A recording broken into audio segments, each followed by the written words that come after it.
Hi guys, it's me again, parang vlogger. So meron tayong i-react dito guys, yung na-viral ngayon, yung umattend yung parents sa graduation ng kanyang anak.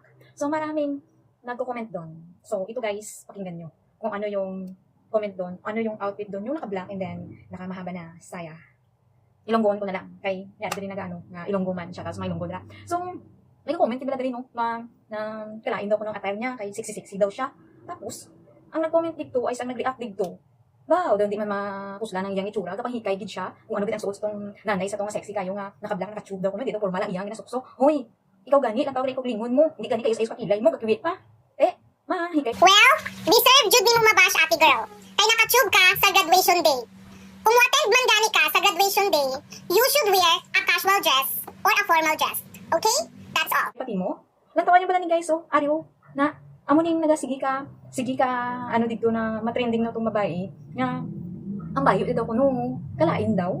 Kamu be, lantaw niya, be okay man. Okay ang outfit niya. Do si Maha Salvador, o di ba? Lumera siya nga artista. Nag-react dara nga pertigid ang ilang hikay. Baw, ya Pilipinas, way gabag ujakon. Pero lang nga, kung ano nila makita dahil sa social media nga daw palain sa panulok nila, ibulihon nila sa amo sina, ba, pertigit na sa inyo, no? Kung may hikay man, abi ka mo, nang nantawon nyo man inyong kagalingon, kung kaya-kaya ba niya hikaya nyo ng babae nga na, ang nanay nga na.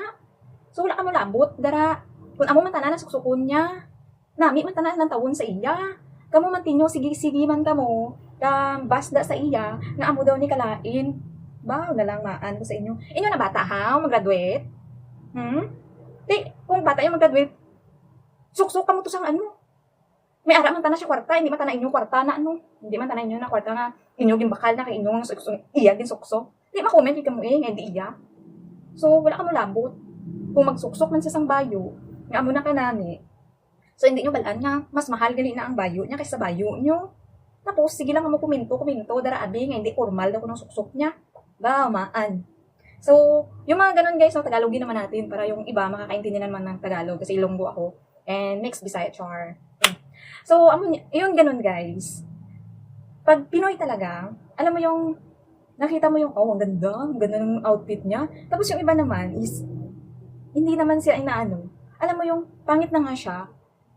Pangit naman yan. Hindi na tignan sa sarili niya. Hindi siya tumingin sa salamin. Maganda ba siya? Para magsabihin niya ng gano'n, nalalaitin niya yung nanay, hindi daw maganda yung outfit. Di ba ang ganda naman? Kasi, formal naman yung ano niya. So, naka-tube lang siya, hindi naka-dress. So, okay yun, di ba? Hindi naman pupunta ng simbahan yun. Yung iba nga, pumupunta ng simbahan, di ba? Maiksi pa nga yun, yung suot nilang saya. Yan, graduation ng anak niya. It means, proud sa kanyang anak. Kung kayo na may graduation ng anak niyo, edi magsuotin kayo ng bongga, no? Tsaka, huwag niyong pakialaman yung tao dahil hindi naman kayo pinapakialaman. So, bakit yung binabasi na si ate? Na tingnan nyo naman yung outfit niya. Parang may pagkamaha Salvador. O, di ba? Ang ganda niya. Kahit hindi siya alam mo yung hindi siya full of makeup. Yung, as in, ano lang siya, is simpleng beauty lang siya. Pero makikita mo talaga yung ganda niya. O, see? Tapos, ang ganda pa ng katawan niya. Ang slim pa niya. Para wala siyang anak. O, di ba? Malay natin, pamangkin niya yun. Malay natin, anak niya yun. So, huwag tayo na agad maghusga-husga kung ano man yung nakikita natin, alamin muna natin bago tayo magbabasa sa tao na yun. So, nakakaawa lang naman kasi yung iba dyan, inggit, pikit. Ay, naku. Tapos, meron pa dito nagbabas ngayon. Yung ano daw, yung isang nanay, nakasuot ng wedding dress. Tapos, alam mo yung Pinoy, ano talaga, yung alam nila na inggit sila, tapos parang alam nila na may nakikita silang, ano ba yan, wedding dress yung sinuot? Ay, naku. Hindi na talaga magbabago ang Pinoy. Tayong mga Pinoy, kasi nakikita natin yung nainggit tayo. Naku, lalaitin. Hindi na mawawala sa atin yung ganyan. Ay, Pinoy nga talaga naman. Oo. Ibabas pa kasi ganito yung suot. Nakikita nila yung wedding dress yung suot niya. Binabas naman. Tapos din-edit pa naman. Lagyan doon ng mga bridesmaid. My God. Malay nyo, wala siyang mabiling dress na maganda. Yun lang ang nakita niya na formal sa kanya. O, di ba? Tapos nakikita nyo na parang naka-wedding dress, may ano pa dito sa ano. Walang pakialamanan naman, di ba? Kanyang suot tayo. Wala kayong pakialam kung yun naman ang suot ni nanay sa kanyang graduation ng kanyang anak. O di ba? Practical siya. Hindi na siya nagastos ng pera. Hindi na siya nagastos ng renta dyan. Kasi meron na siyang ginago niya yung old wedding dress niya. O may panggagamitin siya, di ba? Utak ba, practical. Hindi yung gastos ka dito, gastos ka doon, shopping ka dito, wala ka namang pera, o di ba? Ay, naku, Diyos ko naman. Tapos, meron pa ditong, yung naka-outfit na, kita yung pang swimming daw. Ay, ang dami yung mga kaartihan. Ang dami yung kung ano nakikita nyo, ibabash nyo yung mga kapwa nating Pilipino. Hindi katulad sa ibang bansa, wala silang pakialam. No. Tayo, nainggit tayo, kasi ganun yung suot, ibuwas natin, kita yung nasa swimming daw. Huy, wala kayong pakialam dun kung ngayon susuotin niya. Bakit? Kayo ba yung nanay ng bata? Tapos, sasabihin nyo na ganun, hindi na siya nahiya, labas niyang kaluluwa niya. Wala kayong pakialam. Sa kanya yun, outfit niya yun. Yun yung aura niya. Di ba? Yung mga ganito, kanila yan outfit nila yan So, kung gusto nyo naman gusto nyo, hantayin nyo, may anak kayo, graduate kayo, kayo dyan, yung, pag gusto ka mo ba, kung sa Ilonggo pa, pag gusto ka mo sukso, kung suksukon nyo, hindi nga mag-conservative na, ganun, ay, pangit niyan, ganun, ay, naku, my God, naman, kayo, mas malala pa yung sinunod na number 3, sinabi yan, parang magsaswimming ata si nanay, kasi kita na yung kaluluwa niya. At saka wala naman kayong pakialam doon kung yun yung mga outfit nila. No? Kanya-kanya naman tayong style. Kaya nga, merong tinatawag na stylist. Sa ibang bansa, wala silang pakialam kung ano man yung suot mo. Wala silang pakialam kung makikita mo yung puwet mo.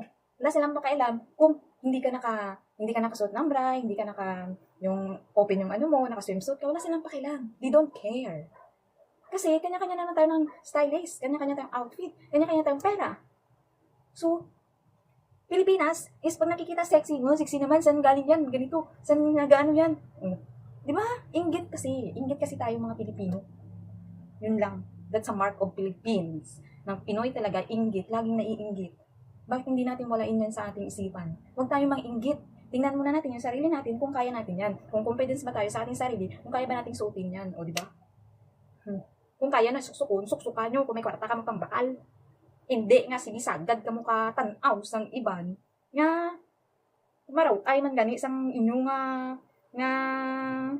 suksok dira maya intra pa ka mo sang ila nga hindi man kaya, di ba?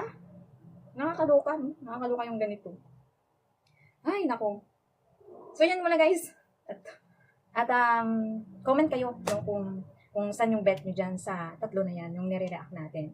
Yung suot ni ating naka-black, or yung suot ni nanay o natin nanay, yung parang wedding gown, or yung suot ni nanay na isa na naka-black siya, na sabi nila parang nag-swimming lang, hindi natin ng graduation. Kung sa mga ganun is, proud lang sila sa mga anak nila, na umakyat sila sa stage, yung time nila, na ipakita na show the mother, na hindi sila losyang. Marites is coming, na hindi pa nga umakyat sa stage. Yun. O, diba? Parang ganun. Naku. Tapos meron naman dyan, pero pag labas talaga ang totoong kulay, ganun. Ay, naku, medyo marimara. So, thank you for watching, guys.